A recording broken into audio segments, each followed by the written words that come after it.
अभी तक हमने देखा कि गुई और मिस्टर चाओ एक साथ डोर ओपन करने वाले थे, लेकिन तभी एमी यहाँ आकर गुई को रोक देती है, ये कहकर कि लैब के इतने अंदर आना बिल्कुल अलाउ नहीं है, इसलिए तुम यहाँ क्या कर रही हो। तो तब गुई बताती है कि मुझे नीचे से काफी तेज आवाज आई थी, इसलिए मैं यहाँ पर चेक करने आ गई थी। बट एमी कहती है कि नहीं, सब ठीक है, और फिर तभी गुई को अपने साथ यहाँ से ले गई। दूसरी तरफ मिस्टर चाओ भी सब बातों को सुन चुके थे और उन्हें पता चल चुका था कि अभी अभी यहाँ पर गुई आई हुई थी जो कि डोर ओपन करने वाली थी, इसलिए कहते हैं कि लगता है कि गुई मुझे बहुत जल्द ढूंढ लेगी। अब नेक्स्ट सीन में हम देखते हैं कि हेलान किसी को अपनी पूरी लव स्टोरी बता रहा है कि कैसे कैसे उसने गुई को पसंद करना शुरू करा था और अब वो गुई के बिना बिल्कुल नहीं रह सकता। तो तब उसकी ये सब बातें सुनने के बाद डॉक्टर हाना बोली कि शायद तुम अभी तक बचपन के ट्रॉमा से बाहर नहीं आ पा रहे हो, यानी तुम्हें अकेलेपन से डर लगने लगा है, इसलिए अब तुम इस बात से भी डर रहे हो कि कहीं गुई तुम्हारी मदर की तरह तुम्हें छोड़कर नहीं चली जाए, इसलिए तुम उसके लिए इतने परेशान हो। तो तब हेलान खुश हुआ कि डॉक्टर कैसे हेलान की पूरी कंडीशन को समझ चुकी है, इसलिए बोला कि मुझे आपसे एक फेवर चाहिए। नेक्स्ट सीन में हम डिंगनान और उसकी मदर को देखते हैं जो कि हेलान से मिलने आई हैं और काफी सारा सी फूड भी लाई हैं। इसलिए डिंगनान कहने लगा कि हमें अपने दोस्तों को भी यहाँ बुला लेना चाहिए साथ में सी फूड खाने के लिए। डिंगनान पहले जिनजिंग को कॉल करता है, लेकिन वो आने से मना कर देती है क्योंकि वो डेंथरस के साथ मूवी देखने जा रही थी।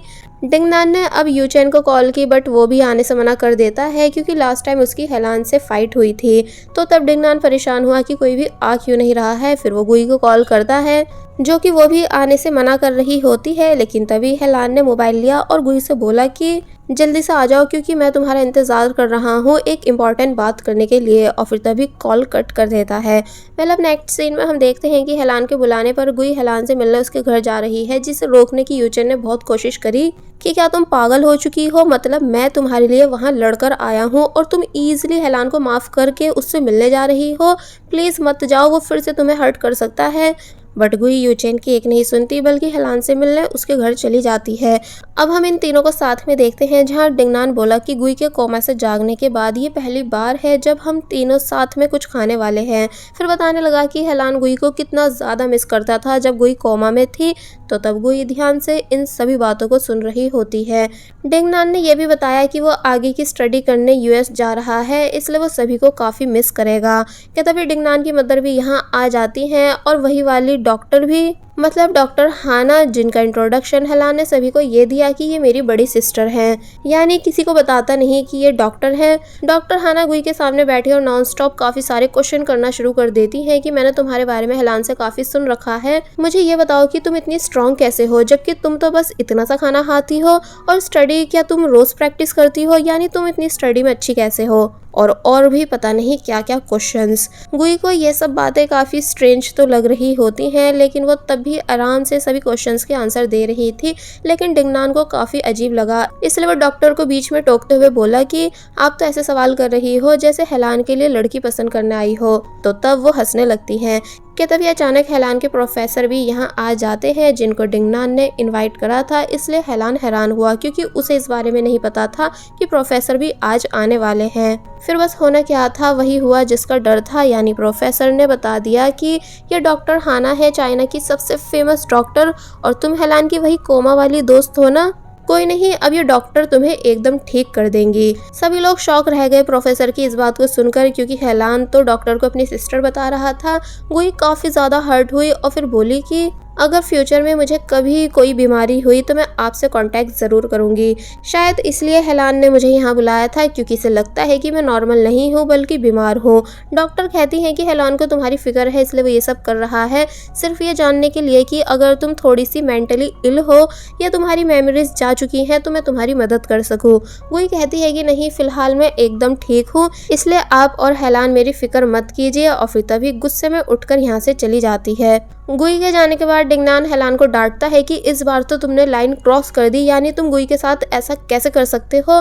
तो तब हेलान को भी अपनी गलती रियलाइज हुई, इसलिए वो तभी गुई के पीछे पीछे गया।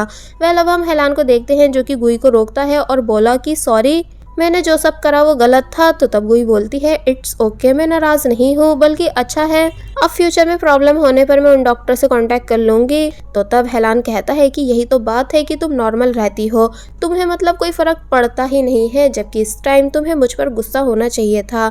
तो तब दिखाया जाता है कि गुई अपने हाथों को भींच रही है क्योंकि वो बहुत ही ज्यादा गुस्से में है। पर बस शांत होकर दिखा रही थी। इसलिए बताती है कि नहीं ऐसा नहीं है, यानी मुझे काफ़ी ज़्यादा गुस्सा आ रहा है और मैं बहुत ज़्यादा हर्ट भी हूँ तुम्हारे ये सब करने की वजह से। हेलान बोला कि पर ऐसा लगता नहीं है, बल्कि ऐसा लगता है कि जैसे तुम एक्स्ट्रा ऑर्डिनरी हो और अपने अंदर बहुत सारे सीक्रेट्स छुपा के रखती हो। गुई बोलती है कि अगर मैं तुम्हें अपने सीक्रेट्स बता दूं कि मैं 200 करोड़ साल से सो रही थी, मैं दूसरे प्लेनेट से आई हूँ और कार्डोशी सच में मेरा दोस्त रह चुका है, तो क्या तुम मेरी बातों पर बिलीव करोगे? हेलान चिढ़कर कहता है कि प्लीज़ बकवास बंद करो, क्योंकि ऐसा कभी कुछ पॉसिबल हो ही नहीं सकता। तो तब गुई कहती है कि देखा, मुझे पता था कि तुम मेरी बातों पर यकीन नहीं करोगे, इसलिए मैं अपने सीक्रेट्स को अपने तक ही रखती हूँ। रहा सवाल तुम्हारी मॉम का, तो उस सब के लिए सॉरी कि मैंने तुमसे वो सब बातें छुपाई थी। गुई की धीरे धीरे हार्ट बीट फास्ट होने लगी, यानी हर्ट होने की वजह से उसकी तबीयत बिगड़ रही होती है। तो तब हेलान गुई को हक कर लेता है और बोला कि हम दोनों ने ही गलती करी है, इसलिए क्यों ना हम दोनों एक दूसरे को माफ़ कर दें और फिर से पहले की तरह रहने लगे, क्योंकि मेरा तुम्हारे बिना जीना पॉसिबल नहीं। लेकिन गुई हेलान को दूर कर देती है कि नहीं, तुम्हारी वजह से मैं वीक बन रही हूँ, जबकि मुझे अभी बहुत से काम यहाँ पर पूरे करने हैं। मैं नहीं चाहती कि तुम मेरी वजह से परेशान रहो, इसलिए हमें एक दूसरे से दूर हो जाना ही चाहिए। और फिर तभी हेलान को यहीं छोड़कर चली गई।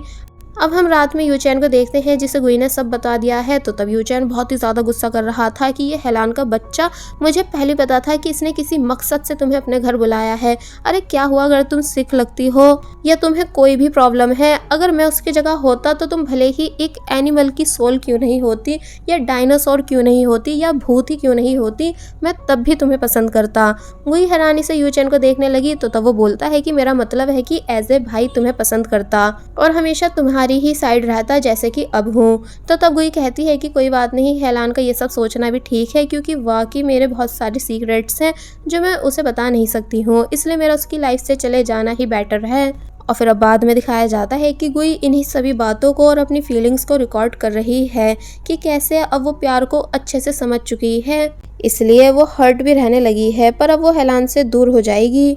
अब नेक्स्ट सीन में हम देखते हैं कि मिस्टर चाओ हेलान के फादर से मिले और आज फाइनली वो हेलान के फादर को गैलेक्सीज के कनेक्ट होने और एलियंस के बारे में बता देते हैं कि तभी तो काफ़ी सारे एलियंस इजीली अर्थ पर आ जा सकते हैं। हेलान के फादर को ये बात जानकर काफ़ी हैरानी हुई कि एलियंस जैसा भी कुछ होता है, इसलिए कहने लगे कि आपने इतने टाइम बाद मुझे अपनी इस बड़ी रिसर्च के बारे में बताया है, तो ज़रूर कोई वजह होगी। तो तब मिस्टर चाओ हेलान के फादर को एक पेशेंट के पास लेकर आई, जो कि उनका बेटा है, जो काफ़ी सालों से कोमा में है।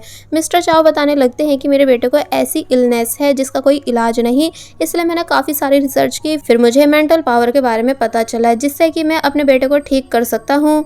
और अब जब आपको भी इन सब चीज़ों के बारे में पता है, तो मैं अपनी रिसर्च को और ज़्यादा एडवांस बनाना चाहता हूँ, जहाँ एक्सपेरिमेंट के लिए भी मुझे लोगों की ज़रूरत पड़ेगी, इसलिए आप अपनी परमिशन दे दीजिए।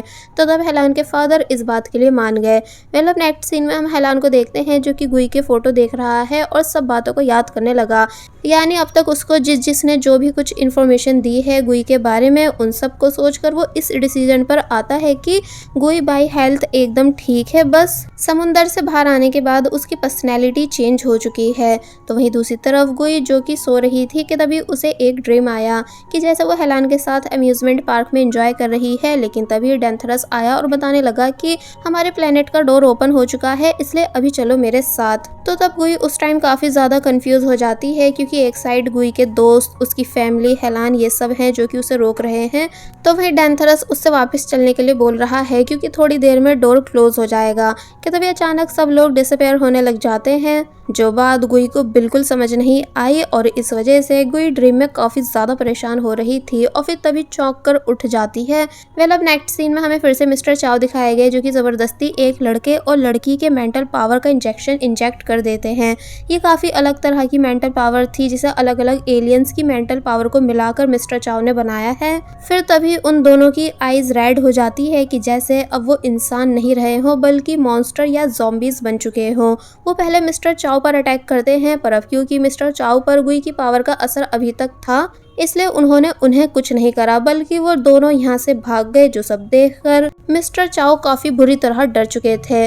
पर वो नेक्स्ट डे हेलान के फादर को इस बारे में नहीं बताते, बल्कि बस ये बोलते हैं कि मैं एक बार फिर एक्सपेरिमेंट में फेल हो चुका हूँ। तो तब हेलान के फादर गुस्सा करने लगे और कहते हैं कि अब बस तुम्हारे पास 2 वीक्स का टाइम है, अगर तुम सक्सेसफुल नहीं हुए तो मैं अपनी सभी इन्वेस्टमेंट रोक दूंगा। दूसरी तरफ हमें लायरा दिखाई जाती है जो कि अपनी टीम से डिस्कस कर रही है कि वो कैसे अंदर जाएगी और लैब के अंदर जाकर इंफॉर्मेशन लेकर आएगी। फिर अब हमें लायरा को लैब के अंदर जाते हुए दिखाया गया जहां वो कॉफ़ी देने के बहाने से आई है और फिर तभी काफ़ी चालाकी से एक लड़की से उसका बैग चुरा कर उसे दिखाकर वो अंदर चली जाती है। नेक्स्ट सीन में हमें दिखाया गया है कि लायरा ने काफ़ी चीज़ें नोटिस कर ली थी और अब जब वो एक डोर को ओपन करने की कोशिश कर रही थी कि तभी टैंग और एमी उसे नोटिस कर लेते हैं और पूछते हैं कि भला तुम कौन हो, अंदर कैसे आई और तुम्हें क्या चाहिए। लायरा बहाने करने लगी कि वो तो बस यहाँ कॉफ़ी देने आई थी, बट टैंग तब भी उसे पकड़वाने वाला था, लेकिन तभी गुई यहाँ आकर लायरा को बचा लेती है और बोली कि ये कॉफ़ी मैंने मंगवाई है। साथ ही गुई ने यहाँ ऐसे बिहेव करा कि जैसे वो लायरा को जानती नहीं है। तो तब जाकर वो दोनों गुई का बिलीव करते हैं और यहाँ से चले जाते हैं। अब हम देखते हैं कि कैसे टैंग और एमी गैलेक्सी डोर के बारे में डिस्कस कर रहे हैं, यानी फाइनली इन दोनों को भी उस डोर के बारे में पता चल चुका है जो प्लैनेट्स पर आने जाने के रास्ते को खोलता है। इसलिए दोनों डिस्कस करने लगे कि अब वो दोनों स्टोन के साथ और भी कई बड़े एक्सपेरिमेंट करेंगे, यानी तरह तरह की पावर का यूज करेंगे जिससे कि वो एक्टिवेट हो सके। और बस फिर इसी सीन के साथ ये पार्ट यहीं पर एंड हो जाता है। There was a time when you had me falling to the ground. For next part, please subscribe my channel and hit the bell icon. Thank you.